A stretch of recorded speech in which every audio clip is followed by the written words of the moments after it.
नमस्कार दोस्तों, आज हम आपसे श्री कृष्ण द्वारा बताए गए गीता के 18 अध्याय के प्रत्येक अध्याय में हर सवाल का जवाब छुपा हुआ है, इस पर चर्चा करेंगे।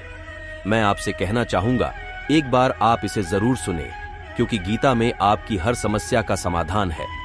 मैं आपसे कहना चाहूंगा, आपका मन जब भी अशांत हो तो एक बार गीता जरूर पढ़ें, आपका मन शांत होगा। आइए इस पर चर्चा करते हैं। सभी ग्रंथों में से श्रीमद् भगवद गीता को सबसे महत्वपूर्ण माना जाता है, क्योंकि इसमें व्यक्ति के जीवन का सार है और इसमें महाभारत काल से लेकर द्वापर में कृष्ण की सभी लीलाओं का वर्णन किया गया है। इसकी रचना महर्षि वेदव्यास ने की थी। भगवद गीता पूर्णत अर्जुन और उनके सारथी श्री कृष्ण के बीच हुए संवाद पर आधारित पुस्तक है। गीता में ज्ञान योग, कर्म योग, भक्ति योग, राजयोग, एकेश्वरवाद आदि की बहुत सुंदर ढंग से चर्चा की गई है। गीता मनुष्य को कर्म का महत्व समझाती है। गीता में श्रेष्ठ मानव जीवन का सार बताया गया है। इसमें 18 ऐसे अध्याय हैं जिनमें आपके जीवन से जुड़े हर सवाल का जवाब और आपकी हर समस्या का हल मिल सकता है। आइए शुरू करते हैं। पहला अध्याय अर्जुन विषाद योग है। इसमें 46 श्लोकों द्वारा अर्जुन की मन स्थिति का वर्णन किया गया है कि किस तरह अर्जुन अपने सगे संबंधियों से युद्ध करने से डरते हैं और किस तरह भगवान कृष्ण उन्हें समझाते हैं। दूसरा अध्याय गीता के दूसरे अध्याय सांख्य योग प्लस में कुल 72 श्लोक हैं, जिसमें श्री कृष्ण अर्जुन को कर्म योग, ज्ञान योग, सांख्य योग, बुद्ध योग और आत्म का ज्ञान देते हैं। यह अध्याय वास्तव में पूरी गीता का सारांश है। इसे बेहद महत्वपूर्ण भाग माना जाता है। तीसरा अध्याय गीता का तीसरा अध्याय कर्म योग है। इसमें 43 श्लोक हैं। श्री कृष्ण इसमें अर्जुन को समझाते हैं कि परिणाम की चिंता किए बिना हमें हमारा कर्म करते रहना चाहिए। चौथा अध्याय ज्ञान कर्म संन्यास योग गीता का चौथा अध्याय है, जिसमें 42 श्लोक हैं। अर्जुन को इसमें श्री कृष्ण बताते हैं कि धर्मपारायण के संरक्षण और अधर्मी के विनाश के लिए गुरु का अत्यधिक महत्व है। पांचवां अध्याय कर्म संन्यास योग गीता का 5वां अध्याय है, जिसमें 29 श्लोक हैं।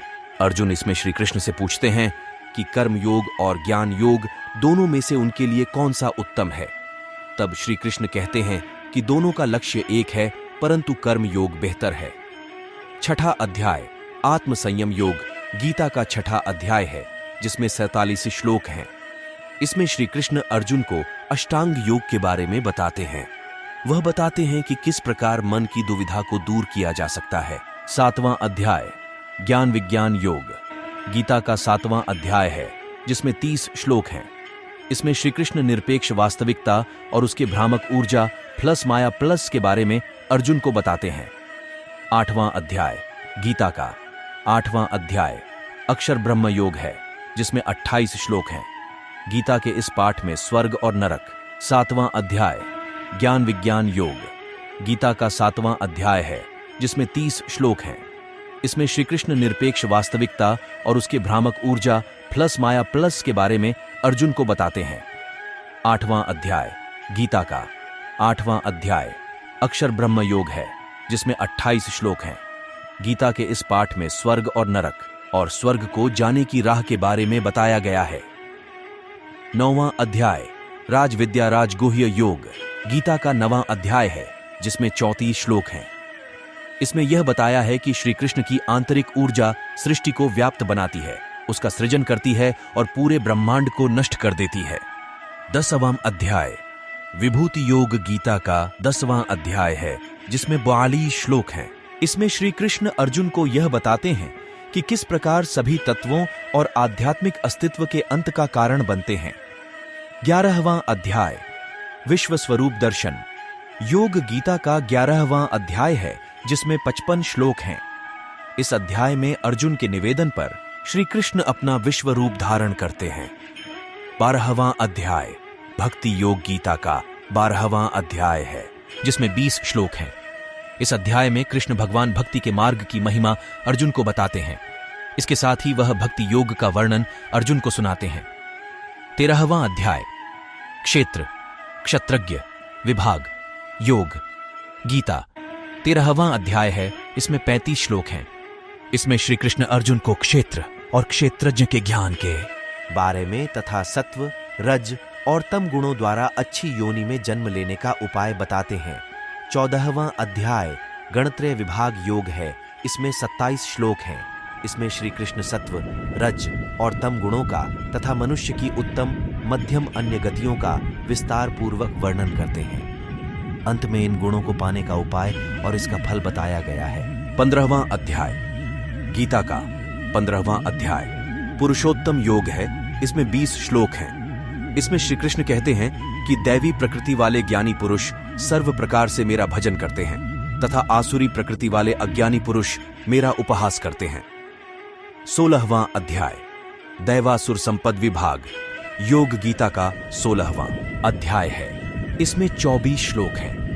इसमें श्री कृष्ण स्वाभाविक रीति से ही दैवी प्रकृति वाले ज्ञानी पुरुष तथा आसुरी प्रकृति वाले अज्ञानी पुरुष के लक्षण के बारे में बताते हैं। 17वां अध्याय श्रद्धात्रय विभाग योग गीता का 17वां अध्याय है। इसमें 28 श्लोक हैं। इसमें श्री कृष्ण अर्जुन को यह बताते हैं कि जो शास्त्र विधि का ज्ञान न होने से तथा अन्य कारणों से शास्त्र विधि छोड़ने पर भी यज्ञ, पूजा आदि शुभ कर्म तो श्रद्धापूर्वक करते हैं, उनकी स्थिति क्या होती है। 18वां अध्याय मोक्ष संन्यास योग गीता का 18वां अध्याय है। इसमें 78 श्लोक हैं। यह अध्याय पिछले सभी अध्यायों का सारांश है। इसमें अर्जुन श्री कृष्ण से न्यास यानी ज्ञान योग का और त्याग अर्थात फलासक्ति रहित कर्म योग का तत्व जानने की इच्छा प्रकट करते हैं। इस तरह से गीता में प्रत्येक अध्याय में आपके हर सवाल का जवाब मिल जाएगा। एक बार पुणे मैं आपसे कहना चाहूंगा, जब भी आपका मन अशांत हो, एक बार गीता उठाकर अवश्य पढ़ें। आपके हर सवाल का जवाब गीता में मिलेगा। मैं भविष्य में आगे कोशिश करूंगा प्रत्येक अध्याय को खोलकर आपको बता सकूं कि कौन से अध्याय में आपकी किस समस्या का हाल है। मैं अपनी वाणी को यहीं विराम देना चाहूंगा। कल पुणे एक नए अध्याय आपके लिए लेकर आऊंगा। मेरे साथ बोलिए हरे कृष्णा कृष्णा कृष्णा हरे हरे, हरे रामा रामा रामा हरे हरे।